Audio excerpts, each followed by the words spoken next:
첫 번째 뉴스부터 가보죠. 모두 잠든 새벽 아찔입니다.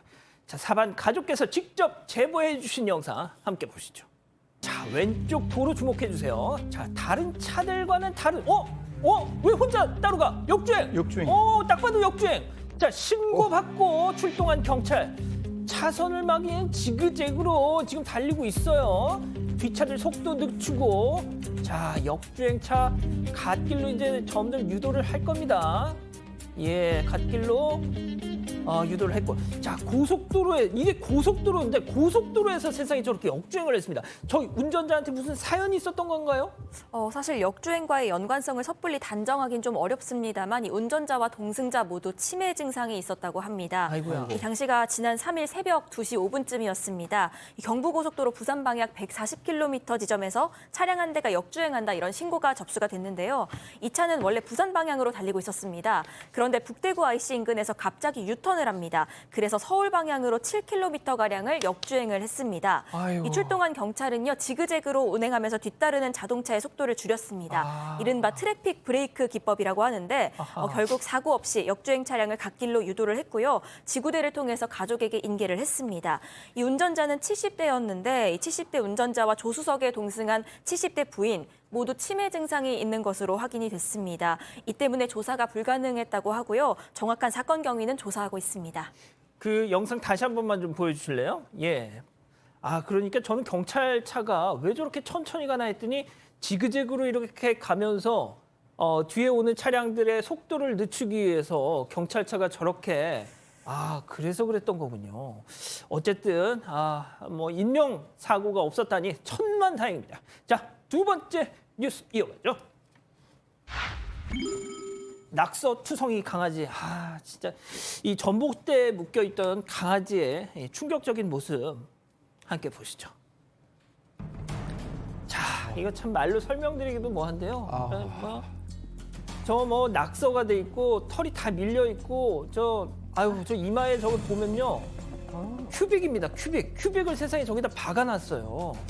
예? 저 개인적인 생각에는 강아지가 저 큐빅을 받고 있을 때 도대체 어떤 생각을 가졌는지 모르지만 경북 경상시에서 발견된 강아지인데요.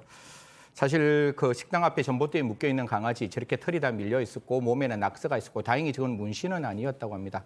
이마에는 큐빅까지 있었는데요. 주인 없는 강아지가 아니라 저 지역에서 자주 보일 수 있는 강아지다라는 게 이제 주변의 이야기입니다. 제가 여기서 꼭 시청자 여러분께 한 말씀 드리고 싶은 거는 저게 흔히 말해서 사인펜으로 되어 있기 때문에 저거를 지워서 다른 이야기, 다른 글씨를 쓰려면 저거를 지워야 되잖아요. 그래서 세제와 솔로 팍팍 시키는 그런 어떤 모습도 있더라라는 전언들이 들리고 있는데요.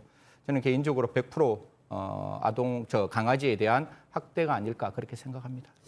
자, 지금 그 자막에 견주는 이거 안 예뻐요? 라고 뭐 얘기를 했던 모양인데, 자, 소장님, 네. 저런 짓을 왜 했다는 겁니까, 지금?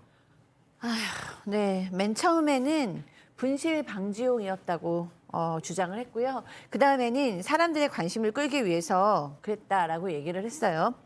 예쁘지 않나요? 라는 거에서 본인은 진짜 저게 예쁘지 않다고 생각해서 한 말일 뭐 수도 조금은 있겠지만 정말 이 사람 공감 능력이라는 것이 있을까? 강아지가 생명이 있고 정선적으로 사람하고 교류를 하는데 저런 거를 당할 때 강아지의 어떤 그런 힘든 마음이나 이런 것들을 무서운 마음을 조금이라도 알았으면 예쁘지 않아요? 이런 얘기가 나오니까 정말 좀 신경질이 납니다. 현장에서 학대자와 만나서 소유권 포기 각서를 받았고요. 저 강아지가 어린 강아지인데 학대자만 보면 뒷걸음질 졌다고 합니다. 건강검진하고 치료를 한 후에 좋은 가정으로 입양될 계획이라고 합니다. 알겠습니다. 자, 세 번째 뉴스도 이어가 보죠. 공포의 차량 훼손입니다. 그야말로 마른 하늘의 날벼락 같은 상황 사진으로 만나보시죠. 자, 주차된 외제차 주목해 주세요. 그런데 막 총에 맞은 것처럼 뭐야? 앞유리가 구멍이 송송 뚫려 있죠? 아이고야, 이게 뭐 보닛은 뭐 지금 막 군데군데 저렇게 다 뚫려 있고 말이죠. 아이고, 이건 또 뭐야? 뒷유리 상황인데 아예 그냥 구멍이 났네요, 지금. 자, 출동한 경찰에 의해서 결국 차를 저지경으로 만든 사람은 저렇게 체포가 됐습니다. 자, 양 변호사님, 도대체 무슨 일이 있었던 거죠? 저게 지난달 23일 부산 사상구에 있는 한 주택가 전용 주차장에서 벌어진 일이라고 합니다. 그야말로 이 50대 남성이 쇠망치를 들고 저렇게 진짜 전쟁터에서 총알 맞은 것처럼 이렇게 만들어놨는데요. 처음에 이게 사진이 올라왔을 때는 자 저게 혹시 거주지 우선 차량이 주차를 잘못했다가 저런 험한 꼴을 당한가? 라고 그렇게 알려지기도 했는데 그건 예. 아니고 저기는 밤에는 이제 그 거주자 우선 주차 차량이고 낮에는 상관이 없답니다. 저 남성 현행범으로 체포돼서 경찰에서 조사를 받으면서 이렇게 얘기를 했더래요. 왜 내가 사는 동네에 이렇게 비싼 차를 세우는 거야? 기분 나빠. 술에 취한 상태였다는 거예요. 술 깨고 저거 2억짜리 차에 저 정도면 모르겠습니다. 술값 엄청나게 비싼 술 드셨네요. 예, 뭐 인생은 실전이란 걸 조금 느껴보셨으면 좋겠고요. 자, 이번에는 사건 반장 가족분께서 직접 또 제보해 주신 사진 함께 보시죠. 자, 주차된 차량 뒷유리 딱 꽂혀 있는 저것 바로 방충망입니다. 아, 뒤에서 보니까 그대로 그냥 관통을 했어요, 뒷유리를. 아니, 방충망이 왜 저렇게 차 뒷유리에 꽂혀 있는 걸까요? 그렇죠. 아마 위에서 떨어진 것 같은데. 네네, 그렇죠. 저거 보고 난 다음에 저도 아연 실색을 했는데 사실 전북 군산에 있는 한 아파트에서 발생한 사건입니다. 제보자가 아침에 나가보니 차량 뒷문에 이렇게 방충망이 꼽혀 있었다. 도대체 지금 무슨 일이냐, 누가 고의로 했느냐 그렇게 살펴보니까 고의가 아니었다라고 합니다. 12층에서 떨어진 방충망이었는데요. 이제 뭐 시청자 여러분, 오늘 이제 우리가 여름도 되고 이제 곧 이제 봄이 되면 방충망 같은 거 꼭 한번 확인했으면 좋겠는데, 오래된 방충망 그 베란다에 이제 세탁기가 있었고 세탁기가 작동되다 보니까 그 세탁기 진동 때문에 그 그러니까 여유가 있던 방충망이 떨어진 상황인데요. 사실상 뭐 저 상황에서 피해자, 방충망을 이제 떨어뜨리던 피해자가 이제 원칙적으로 다 손해배상을 하겠다 이런 이야기를 했다라고 합니다. 절대로 저런 부분에 대해서는 서로 간에 조심하면 저런 일이 없을 거니까요. 뭐 집안 만약에 낮에 사람이 있거나 지나가는 상황, 차 안에 사람이 있었다면 굉장히 위험한 상황이니까 오늘 저녁 이거 보시면서 그 바깥에 베란다 한번 꼭 가서 방충망 어떤지 한번 확인했으면 좋겠다는 말씀 드리겠습니다. 알겠습니다. 자, 다음 뉴스도 이어가 보죠. 화장실 변기옆 컵라면입니다. 자, 이것도 역시 사진으로 준비했습니다. 확인해 보시죠. 자, 화장실로 추정되는 공간인데요. 근데 변기와 그 옆에 빼곡하게 진열된 저 컵라면들, 여기가 창고일까요? 아닙니다. 화장실이었습니다. 자, 각종 컵라면이랑 박스가 저렇게 진열되어 있는 걸 보니까 무슨 마트 아니면 편의점 같은데 이거 뭐예요, 지금? 네, 한 온라인 커뮤니티예요. 편의점에서 일하는 걸로 추정되는 글쓴이가 이 우리 화장실 신고할 수 있냐라면서 저 사진을 올렸습니다. 그러면서 해당 편의점의 물품 보관 실태를 고발을 한 건데요. 이 사진 보시면 협소한 화장실 안쪽에 제품 수납장을 마련을 해뒀습니다. 여기에 컵라면 용기를 쌓아둔 모습인데 심지어 변기 위에까지 이 라면으로 추정이 되는 박스가 올려져 있습니다. 이 편의점 직원용으로 쓰이는 이 화장실 변기 옆에 상품이 가림막도 없이 보관되고 있는 겁니다. 이 변기 물을 내릴 때 당연히 주변으로 사방으로 오물이 튀겠죠. 물론 이 컵라면이 비닐에 쌓여 있고 또 포장 용기에 들어있긴 합니다만 이걸 뜯는 과정에서 소비자의 손에 그런 어떤 작은 입자들이 묻을 수도 있는 거기 때문에 많은 비판이 쏟아지고 있습니다. 그냥 뭐 변기 옆에 있어서 기분 나쁘고 불쾌한 게 아니라 저희가 얼마 전에도 뭐 했잖아요. 그 물 내릴 때 변기 뚜껑을 안 닫는 걸로 부부싸움 하는 사연 전해드린 바 있었지 않습니까? 이게 비말이 튑니다, 저렇게, 소장님. 네, 그러니까 미국의 한 대학 공학 연구팀이 공개한 실험에 의하면 이렇게 변기 물을 내리니까 비말이 공기 중으로 빠르게 분출하고요. 심지어 천장. 일부 미세 입자는 천장까지 그 미세 입자가 닿을 정도로 강력하게 튀었어요. 연구팀은 공중 화장실에서는 오염된 비말이 더 넓게 퍼질 확률이 있다라고 설명을 했고요. 그 변기 물을 내릴 때 튀어나온 비말에는 대장균, 노로바이러스 이런 다양한 병원균이 같이 이렇게 나온다고 합니다. 예, 식사하시는데 죄송합니다. 예, 자, 마지막 사연으로 이어가 보죠. 어머니 질투하시나요? 이건 또 어떤 사연일까요? 네, 매번 자신이 요리한 메뉴를 똑같이 만들어서 가져다주는 시어머니 때문에 고민이다. 이런 며느리의 사연입니다. 이 부부가 저녁을 먹고 있으면요. 남편한테 뭐 먹고 있냐 이렇게 넌지시 물어보시는 겁니다. 그러고는 그것과 똑같은 음식을 며칠 내로 만들어서 가져다 주신다는 건데요.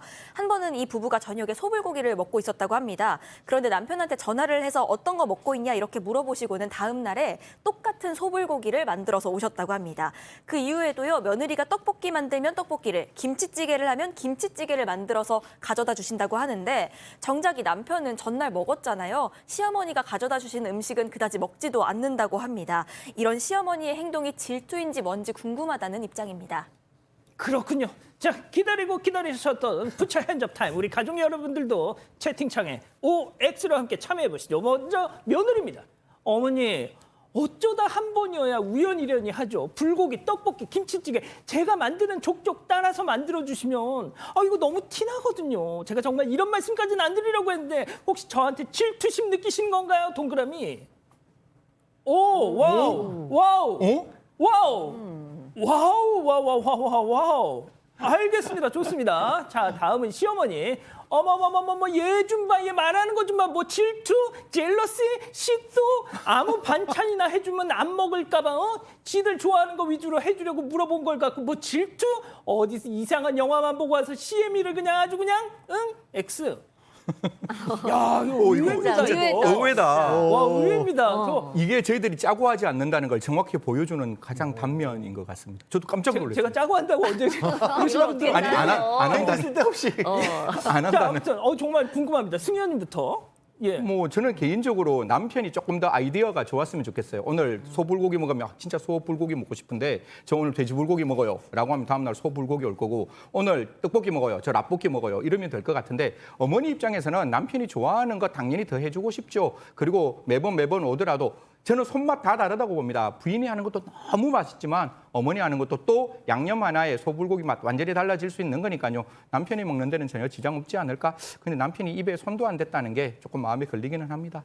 야, 채팅창 분위기랑은 좀 다릅니다, 소장님. 네, 그러게요. 저는 저만 X하고 다 이렇게 오하실 줄 알았는데, 아, 진짜. 좀 신기하네요. 사실 야. 조금 의심이 가죠. 시어머니께서 뭔가 내가 만든 게 더 맛있어. 이렇게 얘기 아들한테 하고 싶어서 하는 듯한 그 뉘앙스가 있는데 그렇게 단정 짓기에는 아닐 가능성도 꽤 높기 때문에 X로 하였습니다. 왜냐하면 저도 시어머니하고 저 오래 같이 살았는데 우리 어머니께서도 제가 아주 1년에 몇 번 음식을 좀 맛있게 하면 며칠에 그걸 하셔요. 진짜? 네. 근데 진짜? 그거를 이제 저랑 비교하려고 하시는 게 아니라 제가 이렇게 하는 걸 보고 오랜만에 당신께서도 그걸 해보고 싶으신 거예요. 그럼 뭔가 좀 잘할 것 같기도 하고 그때 좀 아쉬웠으니까 나는 양파랑 미나리를 더 넣어서 더 맛있다? 뭐 이런 식으로 약간 조금 비슷하긴 하지만 그래도 저에 대한 애정도 많으셨거든요. 한번 네가 해본 거 내가 한번 더 해보고 싶어. 이런 거였기 때문에 시샘을 한다고까지 얘기하는 건 조금 멀리 간 것 같기도 하다. 애매하네요. 그러면 그 무슨 심리실까요? 저희 어머니께서는 그냥 음식을 해서 먹이. 소장님. 야, 지금 시어머니 보신다고. 아니 근데 우리 어머니 지금 저를 너무 신중하시다. 시샘하신 건 아니고요. 그냥 항상 뭘 먹이는 걸 좋아하시는데 제가 오랜만에 하니까 약간의 경쟁심도 있으셨지만 기본적으로는 그 질투 많네. 야, 양 변호사님. 예. 전문가도 말이죠. 이게 자기의 문제가 되니까. 그럼요. 어쩔 수 없네요. 저도 소송 걸리면 다른 사람한테 맡겨요. 진짜.